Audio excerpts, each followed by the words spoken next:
Exactly. Masud ভাই, ঈদ কেমন কাটলো?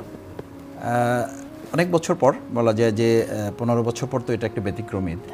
অন্য বছরগুলো তো আমরা ঈদে আগে আলাপ করে যেতে হতো, যাব না, 1-2 হলো রাতে থাকতে পারবো বাসায় পারবো না, 3 হলো কত ঘন্টা থাকতে পারবো, 4 হলো যারা আসবে তার মধ্যে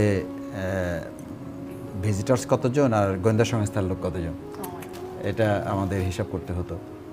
এরপরে আমাদের আশেপাশে যে 3-4টা লোকেশন আছে ওগুলোতে আগে লোক সেট করতে হতো ইনফর্মার হিসাবে, যে এখনই পুলিশের গাড়ি আসছে সুতরাং বের হয়ে যান।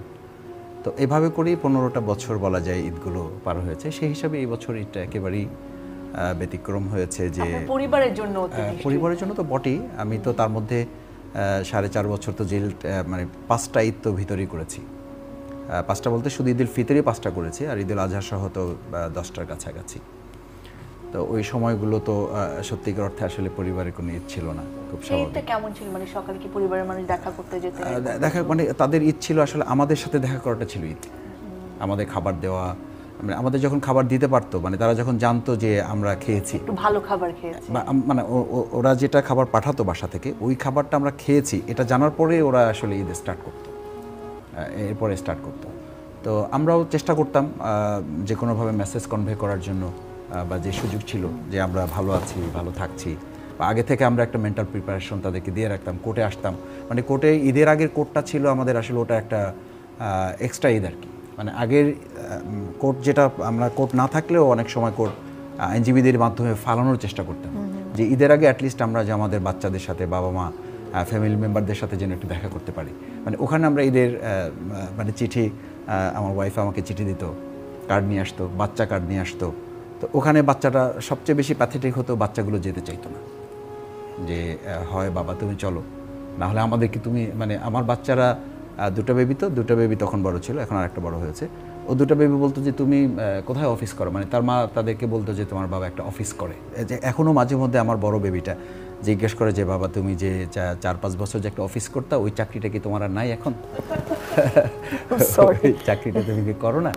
তো যখন ওই আমরা তো বরিশালে লঞ্চে যাওয়া আসা, তো ওই জসকোট হয়ে যেতে হয়, তো ওই কোর্টে ওখান থেকে যখন যায় তার মা তখন বলে যে তোমার বাবা এখানে চাকরি করতো। তো সেই হিসাবে ভালো কেটেছে। আমার মনে হয় যে এই বছরে অনেক লোকজন আসা, তারপরে তাদের সাথে একটা ইন্ট্রোডিউসিং, এবং আমার কাছে এটা খুব ভালো মনে হয়েছে যে অনেক বিষয় আমাদের হয়তো কথা আছে থাকতে পারে যে 7 মাসে, কিন্তু ঈদের এই পারপাসটা আমার কাছে আগে থেকেই মনে হয়েছে যে আপনি এই রমজানি ঈদ ইফতারগুলো নিশ্চয়ই আমরা সবাই খেয়াল করেছি, খুবই মানে ফেস্টিভ্যাল টাইপের হয়েছে। আমার মনে হয়েছে যে বলি না যে আমরা নতুন স্বাধীনতা পেয়েছি, আসলেই এটা। এবং ঈদেও আমার কাছে মনে হয়েছে যে মানুষের মধ্যে একটা প্রাণ চাঞ্চল্যতা। আগে আমি ঈদে গিয়েছি, মানে ঈদের নামাজ পড়তে যাব, আমি যেখানে ঈদের নামাজ পড়তে গিয়েছি সেখানকার মুসল্লি, ইমাম, খতিব, কমিটির সভাপতি তটস্থ, যে ভাই আপনি আবার নিতেও চায়, ভাই আপনি আমাদের মসজিদে একটু ঈদের নামাজ পড়বেন, একটু কথা বলবেন। কিন্তু যাওয়া এবং তারপর আসা পর্যন্ত মানে একটা কি বলে যে খুব কোলাকুলি করলে কে ছবি তুলে আবার একটা বিপদে পড়ে যাবে না, মানে ওখানে মানে গোয়েন্দার আসবেন, অ্যারেস্ট করে নিয়ে যাবেন। হ্যাঁ, গ্রেফতার ঘটনা, যে বললাম না যে আমরা কোথাও ঈদের নামাজ পড়েছি, আমি দেখেছি।